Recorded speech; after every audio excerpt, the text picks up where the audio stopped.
আমাদের বাসায় পৌঁছাতে ভোর 4টা বাজে। আমরা সবাই খুবই ক্লান্ত ছিলাম, তার সাথে এক্সাইটেড।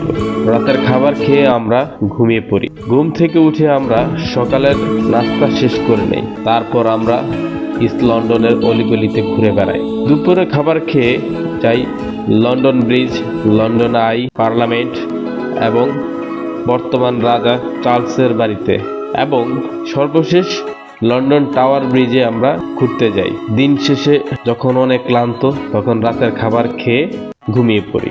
সবাই ভালো থাকবেন, ভিডিওটি দেখতে থাকুন এবং পরবর্তী ভিডিওর জন্য অপেক্ষা করুন।